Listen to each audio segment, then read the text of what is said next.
Ever since my mom went back to college, things have been a lot different. Yeah, right now I'm just here with my racist son. She's making me read all these weird books. She won't let me watch Paw Patrol.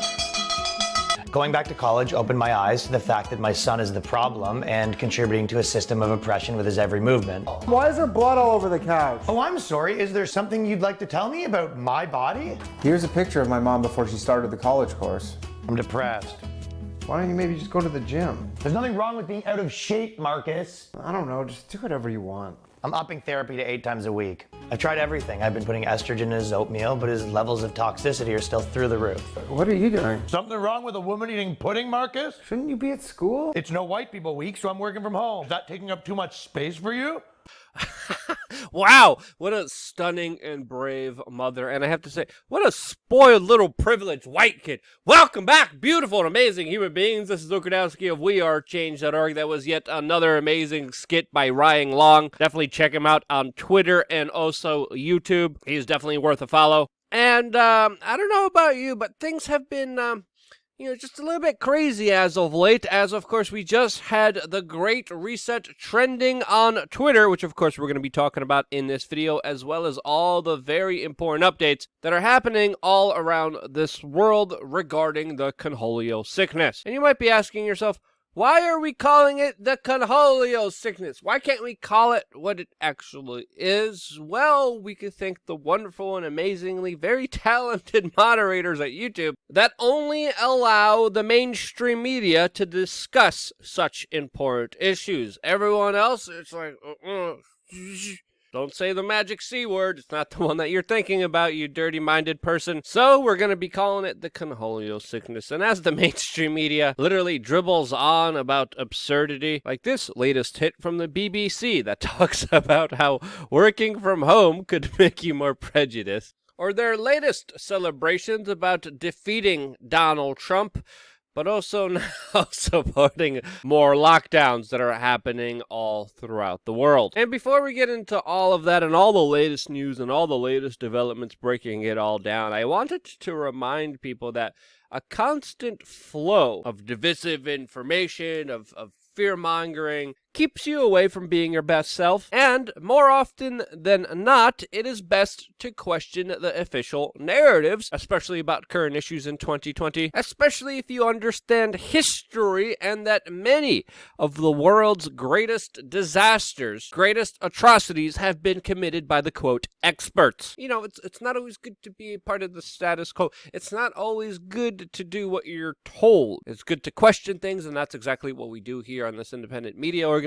And a lot of that wouldn't be possible if it wasn't for you and your support. And one of the easy ways to support us is by checking out some of the companies that we work with, and one of which is SafePreparedAndReady.com. It's a company that I've been working with for, I think, over 5 years now. I like them as a great product that I personally use when I go hiking or if I go to Burning Man. They're really tasty, storable food that lasts 25 years. It's made in the United States, and I'm very happy I have them personally myself. I like them. I think you will too. Check them out by going to SafePreparedAndReady.com. The link will be down in the description below, and your purchases through our affiliate link continue this independent media operation. Now, I think it's definitely fair to say this definitely hasn't been the best of times for everyone all around, but it isn't just all doom and gloom. There actually is some positive news in the face of all the adversity that people have been feeling. As recently, a New York Sheriff's Department came out and loudly pronounced that they will not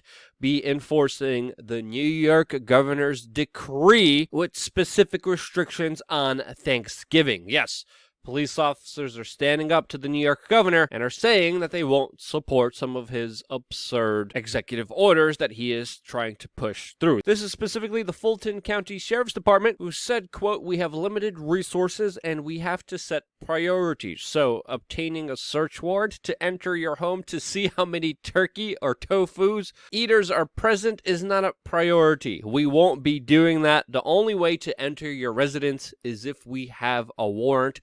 we are invited in, or exigent of emergency circumstances exist, going on to saying that family dinners aren't their priority and that residents don't have to hide their cars or walk 3 blocks in order to have Thanksgiving with their family members. Also, it's very interesting to note that the government of Denmark is actually conceding to the demands of nationwide protests that have been happening there for over 9 days straight, where citizens go into the streets, beat their pots, beat their pans, and light fires against a Danish government directive which would isolate selective individuals for mandatory quarantine and force them to go through a medical procedure, specifically being injected by a jab for the conholio sickness. And it's important to note here, because of nationwide protest against this won't be happening. The government has backed down on their proposal, and it looks like the people have won. And that's absolutely astonishing, especially since other places in Europe have been using more of a heavy-handed approach, like the one that you're watching right now on video in the United Kingdom, of someone who was at a demonstration that just didn't leave quick enough for the police officers. Demonstrations specifically against government directives, government orders, government lockdowns, and decrees that, of course, restrict people's lives and livelihoods. And as you could see here, these very unpleasant images have been unfolding all throughout Europe against anyone daring to protest. And we have to look at the absurdity of this, as this man is literally getting manhandled and arrested and is swarmed by all these police officers because he wasn't social distancing.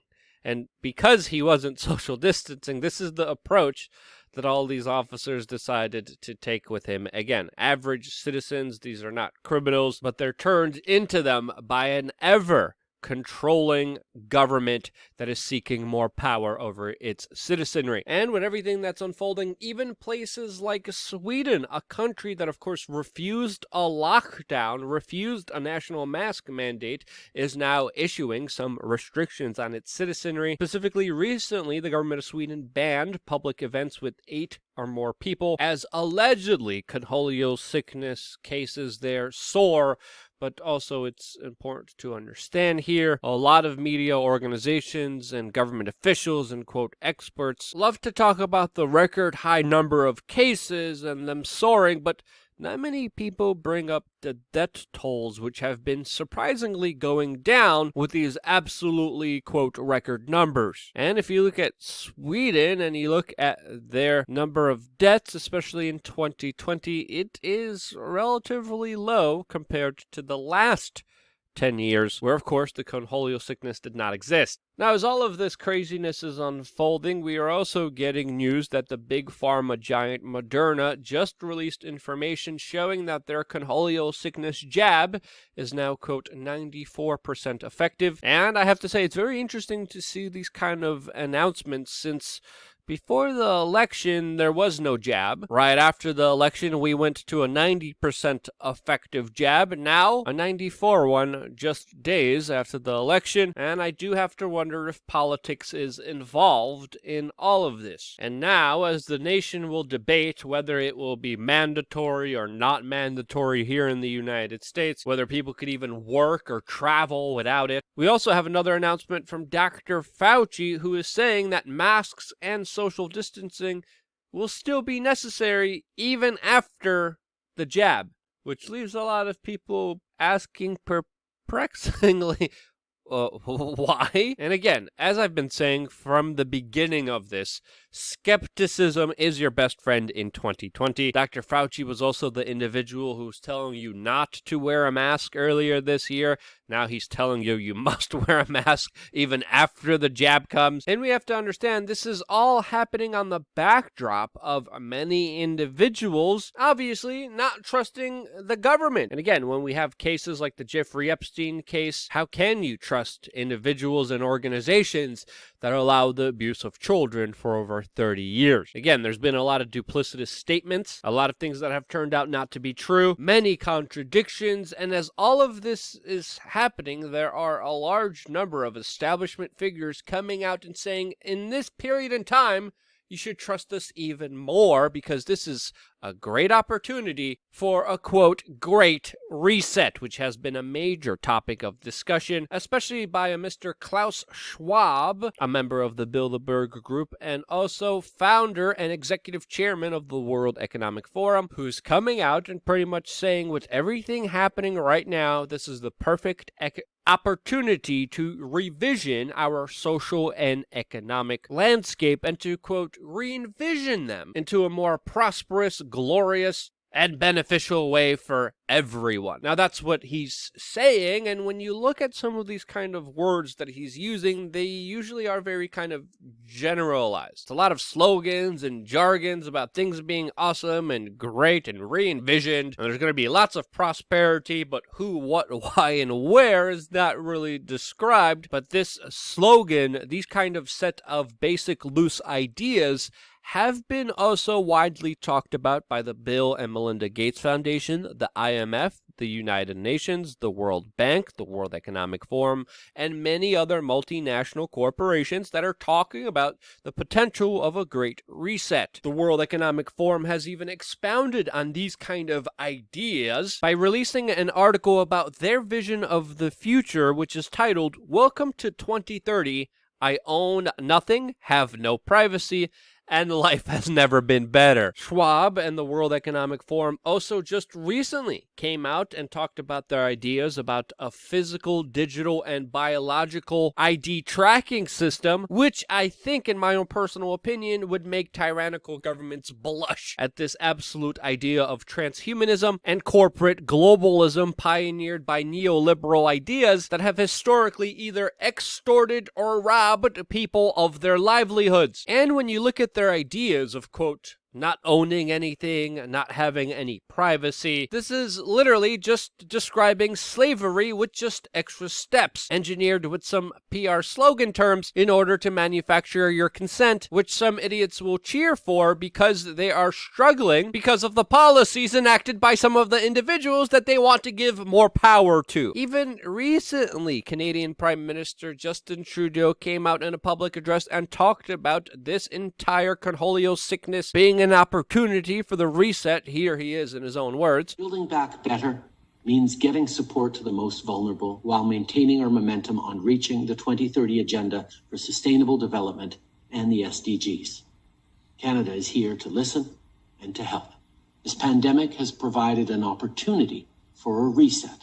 This is our chance to accelerate our pre-pandemic efforts to reimagine economic systems that actually address global challenges like extreme poverty, inequality, and climate change. Yes, they want to meet their 2030 sustainability goal of human serfdom, as they want to help the poor people that they exploit and they take care of, as they literally make people more poor with their government lockdowns, restrictions, regulations, taxes, and on with very bad decisions that at the end of the day hurt the individual. And again, when we look at the direct government involvement surrounding the Cornholio sickness, it has predominantly benefited the multinational corporation, globalist billionaire class, individuals like Schwab and his banking, corporate, ruling elite friends that are doing better than ever, especially in the Bilderberg Group, which he's a part of. Meanwhile, the average person barely even has enough to get by. And if we look at the biggest metropolitan areas that have been mostly affected by these kind of ideas, big urban city centers where people work away and slave away at little cubicles, places like New York City, there's a reason people are fleeing them in droves because of some of these policies that have been instituted that these individuals want more of. And at this exact time, when these individuals who caused a large portion of the poverty are asking for more power and control over your life, I believe, in my opinion, this is a time to say, hell no. And if you're saying anything else, you have been hurt by the system, probably to extreme lengths to even see and realize the exact situation unfolding in front of you right now. I'm sorry, but the individuals who caused economic devastation and pain and suffering on a scale that we have never seen before, yeah, I'm sorry, I don't trust some of these individuals to get us out of it. Again, look at the World Economic Forum, look at the IMF, the World Bank, these larger institutions that are pushing these kind of ideas out there. They're trying to take advantage of this opportunity. You see a lot of predatory organizations and institutions, a part of the establishment, that have been doing better than ever during this crisis. Now they want more? No. I'm not with it. And if you're not with it either, share this video with your friends and family members. It doesn't even have to be this video. If you found any article interesting and you want to do your own research, yes, hallelujah, please do that. Do some critical thinking, analyzing of data. I can't recommend that enough for people in 2020. Don't trust anyone. Trust yourself. Do your own homework. Share the articles. Read the articles. This is just my conclusion, and if you agreed with it, share this video. If you disagreed with it, let me know why in the comment section below. I always appreciate the criticism, the dialogue, the debates that happen down below. They usually happen within an hour, so if you do subscribe and if you do click the notification button, maybe you will also be notified when the video comes out to be a part of that discussion. Otherwise, I'm also on Twitter and also other social media platforms out there. Predominantly, I'm here Monday through Friday for you, every one of those days doing a video, and I wouldn't be here if it wasn't for you, and this is why I love you guys. Stay tuned for more here on WeAreChange.org.